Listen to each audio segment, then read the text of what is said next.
किंतु देवबल रागिगले। देख जदि मो कथा तमें मानिलनी ताले मु तुमको अभिशाप दउ तुम शरीर अष्टवक्र हो जाऊ तमें अष्टवक्र हो चली पारनी मोड़ी होमती चलो। तू गोटे मनीषरू इंद्र पद पाइलु तू ये जो कर्म कलु जो सर्प मुहरे धरलु से साप एठू हो जा तू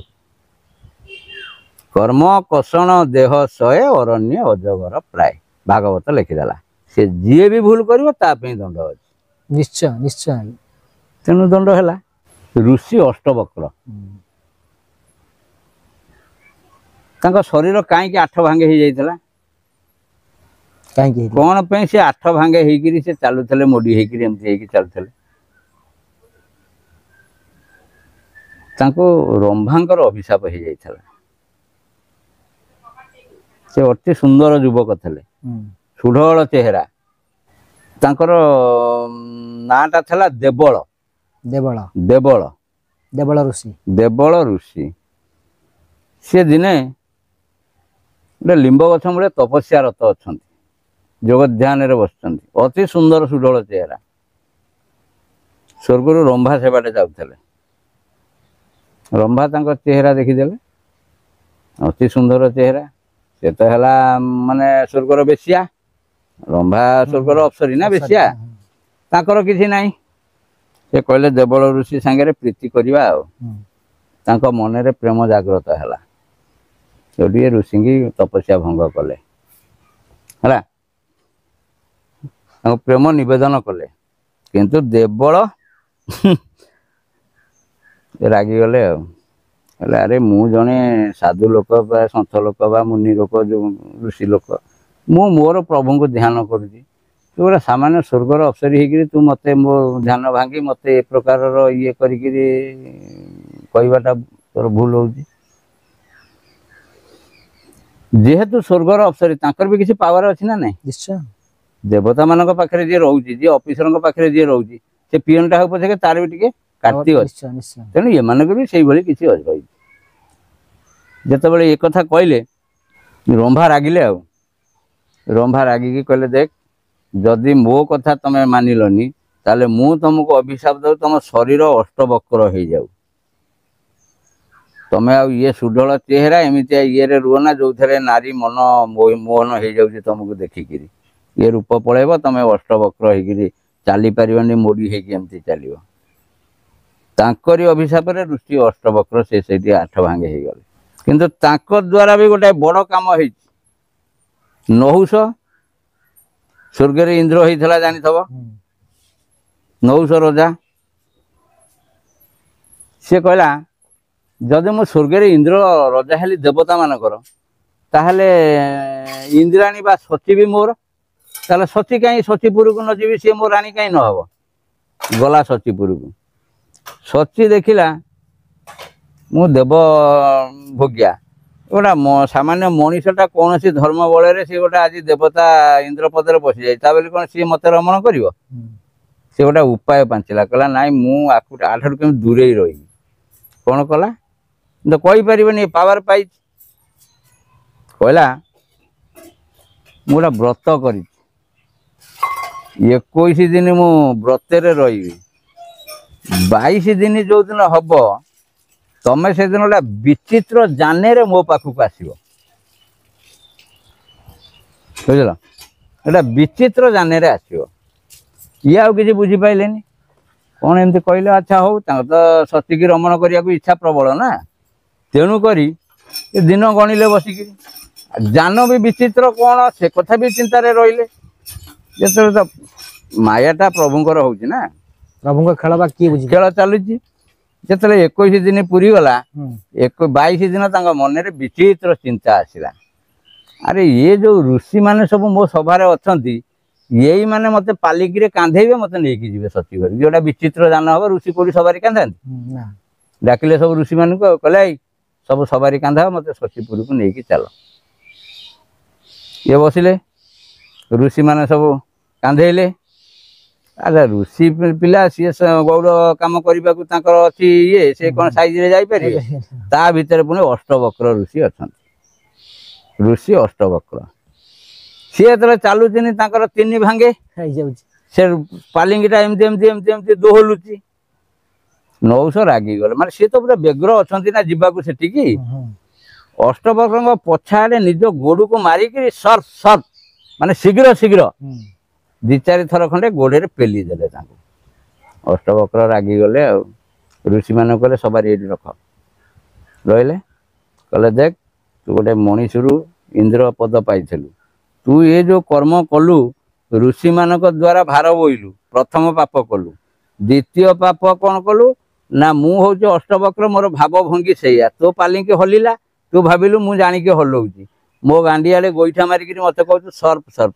जो सर्प मुहरे धरलु से साप एवठू हो जा तू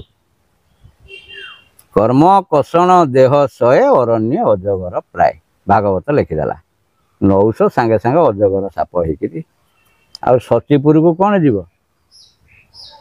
सेठू है साप साप होकर अरण्य को चलला ये भी अष्टवक्र द्वारा ये गोटा जिनस होता बुझिपार एम सब पुराण जिनिस बहुत अच्छी तेणुक सबु बेले नीति नियम यहीटा कौन तार नियम था तू धर्मपरायण रजा तू स्वर्ग इंद्रपद पाइलु ये भूल काम कहीं कलु से जी भी भूल कर दंड अच्छे निश्चय निश्चय तेणु दंड है कर्मफल पा जहा जमी तुम गछ लगे तेणु आमर समस्त कहवा कथा बुझी विचारी कर्म कले प्रमाद न पड़े गले जिते कर्म कर जो कर्म कर बुझ विचार कर ठीक कर भूल कर विचार कर तुम कर्म जी भी भूल तो समस्त जीवन में अच्छी किंतु एतेटा दंडनीय हेनी जहाँ हम परिमार्जित हो देखो आज्ञा गोटे कथा आपण मानू कहबी जे गंगारे समस्ते स्नान करती गंगारे समस्ते पाप को धौत करने जाती खाली ओडिशा नुहे भारत बाहर अनेक साधु सन्त कतु आरंभ कर गृही लोक पर्यंत अनेक बड़ बड़ उद्योगपति इंडस्ट्रियलिस्ट पैसा वाला लोक जो मैंने समस्ते आसती आपण जानी देखुं देखुवे आगामी जुग जुग थी प्रकार चलो चली किंतु थरे यही प्रकार जड़े ऋषि मनरे गोटे प्रश्न आसिला जे वास्तविक जे गंगार तो समस्ते पाप को धौत कर गंगा तो निश्चय पापी हो जाऊ सी कौन कले ना शिव को आराधना कले गंगा माता को आराधना कले गंगा माता को आराधना कले शिव से प्रकट हेले एवं शिव कहले ए मुनिश्रेष्ठ कौन पाई मते तुम्हें एठा को आनिया पाई कि बा तुम्हें मते आराधना कल ना महादेव मु गंगा माता को आराधना करी वास्तविक गंगार तो समस्ते स्नान कर बुड़ बुड़ाऊँ पाप धौत कर गंगा निश्चिंत मलिन हो जाऊ गंगा निश्चित पापी पापरे बोझी हो जाऊ से कहले प्रश्न उत्तर मुझे पार्बानी आम गंगा माता को आम डाकिबा से निजे कह वास्तविक कौन गंगा माता को महादेव प्रकट डाकिले से प्रकट हेले पचारे ये जे गंगे कौन सतरे तुम्हें तुम ये शरीर तुम अंगरे समस्ते स्नान करुँच तुम जल तुम जल निश्चिंत पवित्र हो जाऊ गंगा माता कहले नाई मुझे जल को मो पाखे रखे ना मु सब समुद्र पाखक समुद्र को छाड़ी दिए और समुद्र रे ये पाप गुरा सब पहुँची जाए समुद्र देव को आह्वान कर पचरा गला सी कहले देख मुझे ग्रहण करना मुझे सब बाष्प रूप से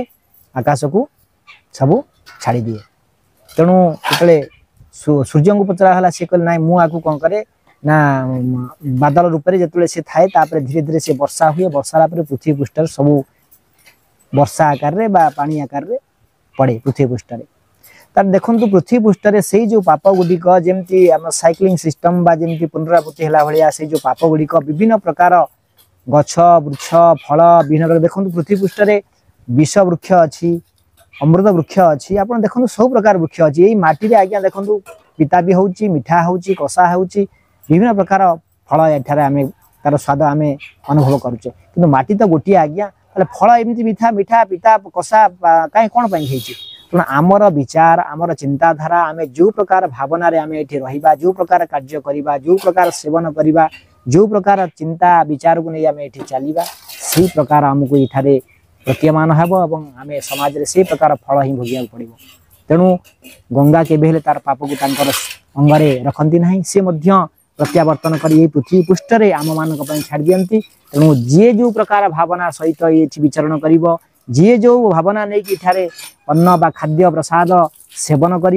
जी जो प्रकार चिंताधारा नहीं कि चलो संसार रे ताकू से प्रकार फल से प्रकार तार ताकू मिल तेणु इठी प्रभु किसी दियंतिनी बा गंगा माता हो बा प्रभु हूँ इठी कौन सी जिन से ग्रहण करती जहाँ तुम्हें मैंने कर तुमको ही भेजा पड़े विराट सत्य ये मात्र सन्देह ना तेणु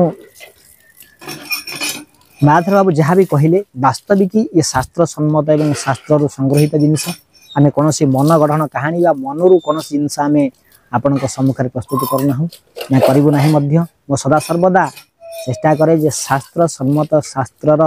बाणी को शास्त्र कथा को आपण सम्मुखें प्रस्तुत करने सदा सर्वदा प्रयासरत एवं चेष्टित आपन को आज्ञा बहुत बहुत धन्यवाद। जदि आपण मानक आमर ए भिडियोटी भल लगी तो निश्चय हम चैनल से जोड़ी रहे चैनल सब्सक्राइब करिए वीडियो को लाइक शेयर कमेंट निश्चय करेंगे। नमस्कार।